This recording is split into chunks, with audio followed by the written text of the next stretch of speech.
예, 오늘의 모닝 브리핑 시작하겠습니다. 일단 차기 연준 의장의 캐비넷이 유력하다 이렇게 되면서 금리 인하감이 더 높아졌고 이게 지수 상승폭을 키우는 그런 요인으로 작동을 했고요. 구글과 엔비디아 이게 이제 맞서는 구도가 돼버리면서 엔비디아는 빠지고 구글은 올라가고 이런 흐름을 보였습니다. 우리 증시는 계속 종가가 아침에는 괜찮은데 오후장에서 흔들리는 그런 패턴이 반복되고 있잖아요. 그래서 이 패턴을 좀 벗어나야 대기 매수세가 가동될 수 있거든요. 그러니까 이런 흐름이 나오게 되는지, 그리고 특히 그 가운데 SK하이닉스 외국인들이 모처럼 매수했는데 최근에 이틀 연속 매수가 없었죠. 그래서 이틀 연속 매수가 나오면 외국인들의 큰 매도가 지나간 거다 이렇게 해석될 수 있거든요. 그래서 이런 흐름이 나오게 되는지도 살펴보도록 하겠습니다. 우선 뭐 미증시는 다우가 더 많이 올라가고 나스닥은 좀 덜 올라가고 이렇게 됐는데 엔비디아가 빠져서 나스닥에 발목을 잡은 건데 전체적으로는 상승한 종목이 훨씬 더 많았어요. 그러니까 11개 업종 중에서 8개가 올라갔고 3개만 하락했거든요. 그러니까 에너지, 국제유가 빠지면서 이제 에너지 관련된 종목군들이 좀 빠진 게 특징이었고 그 외에는 대부분 다 업종지수 상승폭도 제법 컸습니다. 그러니까 1% 이상 올라갔잖아요. 이거는 특정 뉴스보다는 금리 인하 기대. 금리가 내려가면 주식시장은 좋아한다. 뭐 이렇게 되는 거잖아요. 그래서 금리 인하 기대감이 가장 크게 가동이 되면서 상승 종목 수가 압도적으로 많았다. 이렇게 볼 수 있겠죠. 이슈들을 보면 우선 차기 연준 의장의 캐비넷이 유명하다라는 거예요. 이 사람은 이제 백악관에도 현재 일하고 있는 사람이잖아요. 그래서 뭐 트럼프의 측근이나 다름없죠. 그래서 금리 인하를 비롯해서 확장 정책을 추진할 것 같다. 이렇게 이제 평가가 되면서 이러면 이제 금리 인하가 설령 뭐 12월에 안 돼도 내년에 쭉쭉 되는 거 아니야? 뭐 이런 식으로 투자자들이 생각하게 된 겁니다. 이게 오늘 지수를 이제 올리는데 결정적인 역할을 했다. 이렇게 볼 수 있겠고, 그리고 시장에서 또 하나 이제 주목하는 게 그 알파벳이 이제 AI 칩을 자기네 걸로 만들어서 이제 제미나이 3를 가동을 한 거잖아요. 근데 호평을 받아서 이제 알파벳의 TPU가 엔비디아의 GPU를 좀 뭐 잠시 갈 수 있을 것 같다. 그러니까 이런 어떤 분석이 나왔죠. 그래서 알파벳 관련주, 엔비디아 관련주 이런 것들이 엇갈리면서 지수에도 일부 영향을 주는 이제 그런 모습을 보였고요. 그리고 또 하나 시장에서 주목한 건 우크라이나가 미국이 이제 평화협상 하고 있잖아요. 그러니까 우리가 이런 거 가지고 이제 러시아도 꼬셔볼 테니 이걸로 이 협상 한번 받아볼래라고 했는데 이제 우크라이나가 일단 약간 몇 가지만 이견이긴 하지만 그것도 조율이 가능하다라고 하고 일단 평화 협상안에 합의를 한 걸로 알려졌습니다. 이렇게 되면 러우 전쟁이 끝날 수도 있게 되는 거잖아요. 이제 이게 왜 중요하냐면 겨울철 앞두고 국제유가가 올라가 버리면 인플레이션이 자극될 수 있는데 겨울에는 이제 난방유를 많이 쓰게 되잖아요. 근데 이게 만약에 국제유가가 안정이 되면 내년 초까지 이어지는 겨울에 인플레이션이 좀 진정되는 그런 효과가 있을 수 있거든요. 그래서 이런 부분들도 상당히 좀 중요하게 봤고요. 그리고 이날 지표가 이제 컨퍼런스 보드 11월 소비자 신뢰지수 나왔는데 예상치 대폭 하회했고 소매 판매도 부진했습니다. 그러니까 이거는 이거 금리 아무래도 내려야 될 것 같다. 이런 분위기를 조장하는 그런 측면이 있죠. 그리고 이제 증권사들은 여전히 이제 낙관적인 전망, 뭐 약간 조심스럽게 보는 것도 있긴 하지만 제가 보기에는 3대1 정도 비율 되더라고요. 낙관 주장이 3, 신중하게 보는 것이 1 정도 비율 돼서 증권사들은 여전히 하락은 기회다. 이런 식의 어떤 분석을 제시를 했습니다. 근데 제가 어제 보여드린 차트긴 합니다만은 그 날짜별로 보면 11월 날짜별로 볼 때 옵션 만기 주간 때까지 조금 애매하다가 옵션 만기 주간 끝나고 나면 지수가 올라가더라. 근데 어제 일단 올라갔고 만약에 한 번 더 올라가게 되면 이 패턴대로 가는 걸로 봐도 될 것 같다. 이렇게 설명을 드렸잖아요. 일단 어제 오늘 이틀 연속 올라갔거든요. 그래서 이제 이게 수급 요인 지나가면서부터 여러 가지 악재로 보여지던 것들도 조금 부드러워지는 그런 흐름이 나타나고 있는 것 같습니다. 그리고 이런 배경에는 또 금리 인하 전망이 좀 달라지고 있잖아요. 그러니까 이게 약간 타임라인을 생각을 해보면 지난 금요일에 존 윌리엄스가 뉴욕 연은 총재죠. 금리 추가로 내릴 수 있다. 이런 발언을 했고 또 전일 크리스토퍼 월러, 메리 데일리 이런 사람들이 고용이 중요하다. 그러니까 12월 인하를 지지한다. 이런 취지의 이야기를 했거든요. 그리고 오늘 같은 경우는 이제 캐비넷에 그러니까 이 사람 그 백악관 국가경제위원회 위원장인데 어쨌든 이 사람도 뭐 금리 내려야지 이런 발언 자주 하던 사람이고 아무래도 트럼프 측근이니까 이 사람이 정말 차기 연준 의장이 된다라면 올해뿐만 아니라 이제 내년에도 금리가 내려가겠구나. 그러니까 이런 기대를 하게 된 거죠. 그래서 월스트리트저널에서 어떤 분석이 또 나온 게 있었냐면, 이거 작성한 사람이 닉 티밀하우스, 연준의 대변인이라고 별명이 불려져 있는 사람이잖아요.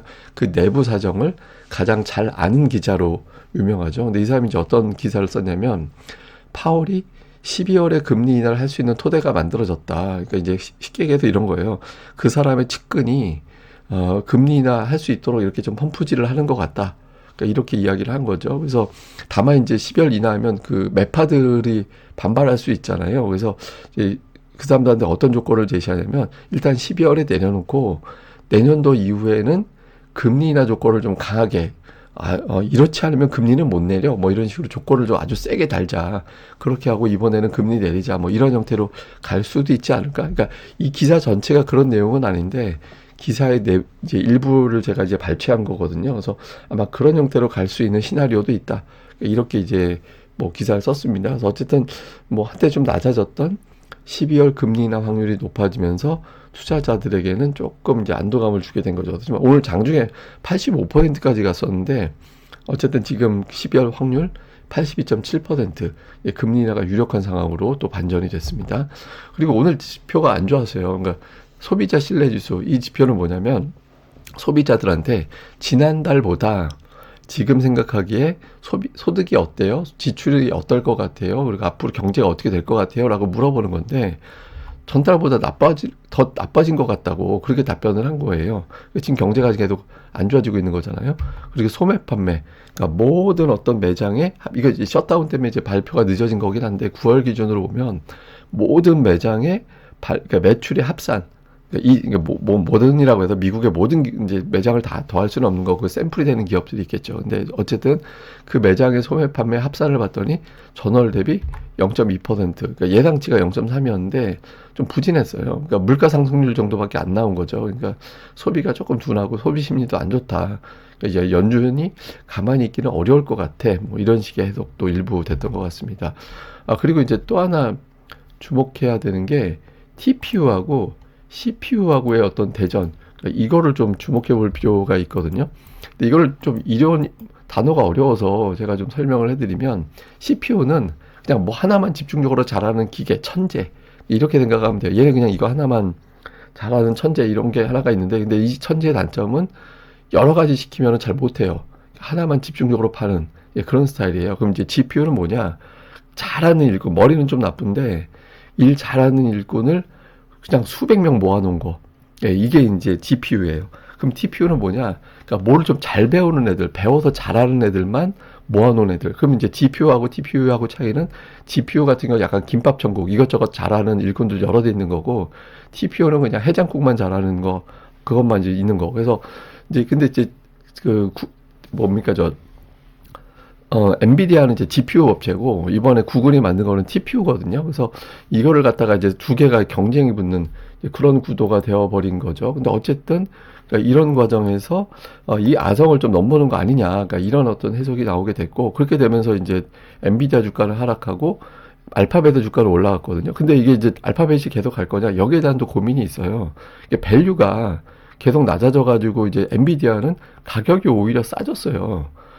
평균치보다 낮아졌어요. 그러니까 평균 PER보다 낮아졌거든요. 근데 알파벳은 주가가 가파르게 올라가서 평균 PER보다 높아졌어요. 그래서 지금은 최근 들어서는 또 알파벳이 상당히 각광을 받고 있는데, 이게 계속 주목을 받을 거냐. 그러니까 밸류 부담을 생각을 해보면 오히려 엔비디아가 싼데, 그러니까 이런 순간도 올 수도 있거든요. 그래서 향후에 어떻게 돌아갈지는 조금 상황을 지켜봐야 될 것 같습니다.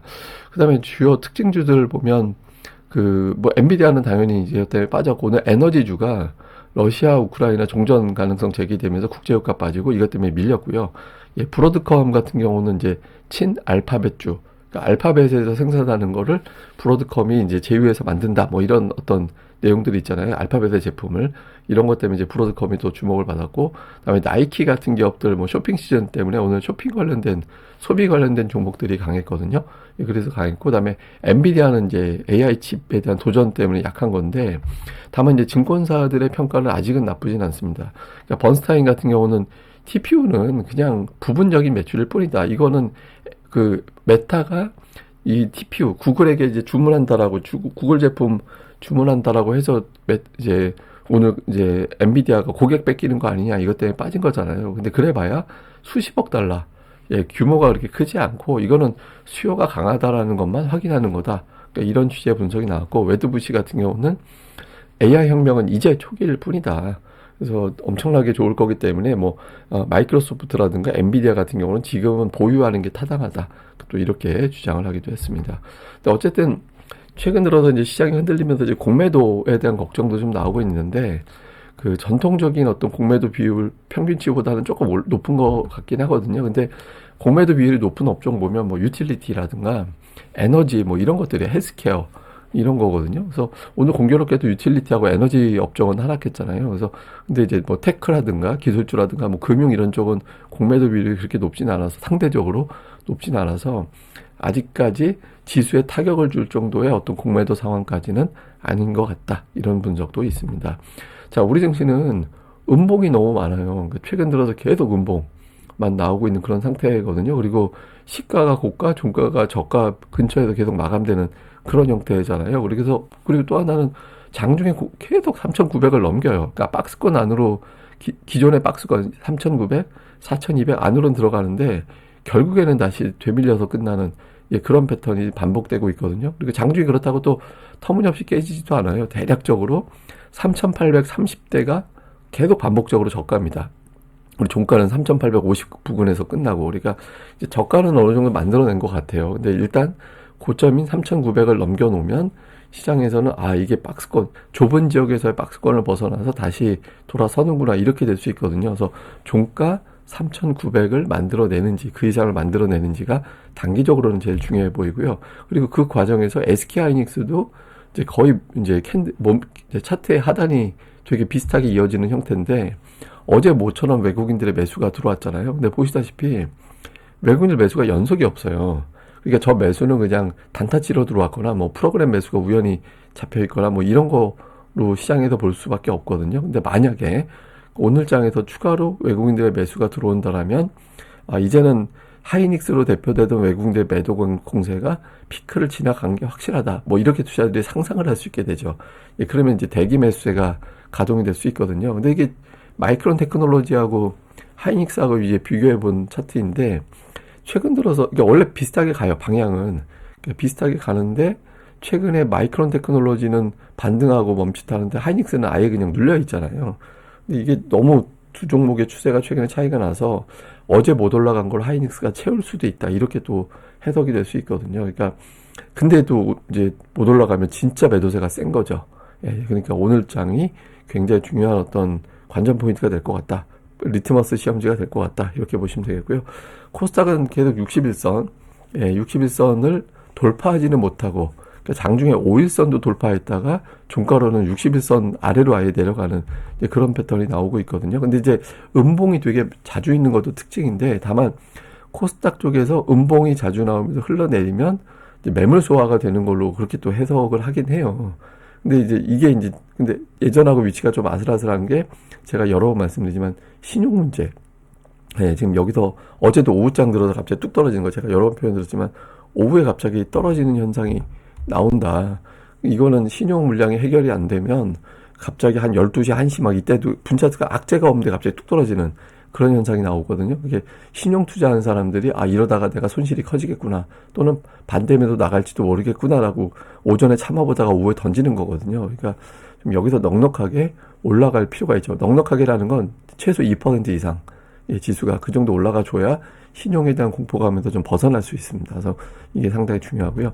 근데 어쨌든 제가 계속 말씀드리는 건 지수보다 종목이 중요하다. 그리고 기관 외국인들이 최근 들어서 모아놓는 거. 그래서 외국인들 모으는 종목, 기관이 모으는 종목이거든요. 이게 조금 세분화봐서 기관은 투신하고 연기금 쪽을 또 따로 볼 필요가 있는데 어쨌든 제가 리스트로 쭉 올려드리는 거 있잖아요. 그러니까 이런 종목들이 이제 따박따박 변동성 이용해서 매수해 나가고 있는 종목들로 보여지니까 이런 종목들을 계속 찾아보는 것도 좀 중요할 것 같습니다. 자, 일단 그 엔비디아파가 있고요. 엔비디아 아파로 보이네 글자가. 하여튼 친 엔비디아파, 그다음에 구글파 이렇게 증시가 갈리는 느낌이 있었거든요. 그러니까 미국에서도 보면 그 엔비디아, AMD 빠지고 브로드컴, 알파벳 오르고 이런 식으로 되고 있잖아요. 우리 증시도 보면 삼성전자는 괜찮은데 엔비디아파 하이닉스는 빠지고 이런 구도가 되고 있죠. 근데 두 개 다 일단 이거가 뭐고 우리는 그냥 올라갈 거야 이런 구도 되는 게 제일 좋거든요. 그래서 이제 하이닉스의 흐름이 단기적으로 중요하고, 그 다음에 지금 파월이 12월 금리 인하 빌드업을 하는 것 같다 이런 보도가 나오고 있잖아요. 그래서 이게 이제 신흥시장에 되게 중요해요. 왜냐하면 신흥시장의 우리 입장만 놓고 이제 우리 시장 끌어올라갔던 3대 요소, 국내 정책, 그러니까 경기 증시 부양책 하나 있었고, 그 다음에 AI 모멘텀 때문에 반도체가 강하다. 그 다음에 또 하나 있었던 게 금리 인하 기대였거든요. 근데 이 중에 두 가지가 꺾여 있었던 거였잖아요. 예, 금리 인하고 AI가. 근데 이 두 가지가 풀리게 된다라면 우리 증시에 대한 외국인들의 시각도 변할 수도 있죠.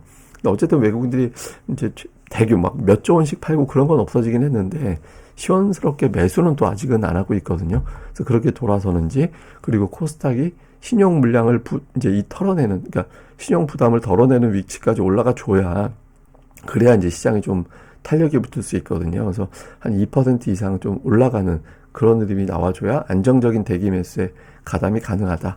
이렇게 보면은 될 것 같습니다. 근데 좀 최근에 금리 이슈가 좀 중요한 것 같아요. 이게 이제 한화증권에서 만든 표를 기준으로 보면 적극 인하 4명, 중립적 인하, 그러니까 인하 2명, 내릴 것 같긴 한데 약간 신중하게 발언하는 사람, 그다음에 적극적인 동결 3명, 중립적인 동결 3명. 이게 그러니까 투표권 있는 사람 기준으로 보면 6대6이에요.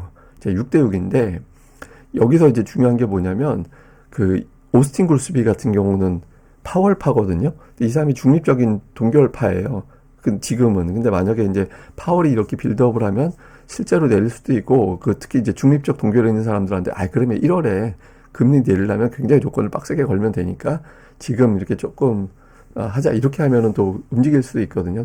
최근에 약간 이제 이런 것들이 변화가 되는 것 같긴 합니다. 근데 한편으로는 차라리 동결이면 동결, 인하면 인하, 그렇게 결정나는 게 좋은데, 이렇게 오락가락하는 건 사실은 더 부담이 되긴 하죠. 근데 이게 이제 인하 쪽 분위기로 계속 가려면 차라리 그쪽으로 가버리던가, 여기서 갑자기 또 중립으로 갔다든가 이래버리면 좀 이상해질 수 있는데, 어쨌든 최근 분위기는 인하 분위기로 가면서 신흥시장의 어떤 환율이라든가 이런 것들을 좀 부드럽게 만들어주는 그런 조짐도 있긴 하다. 근데 외국인들이 과연 반응할 거냐? 그러니까 이거는 좀 주목을 해봐야 될 것 같습니다.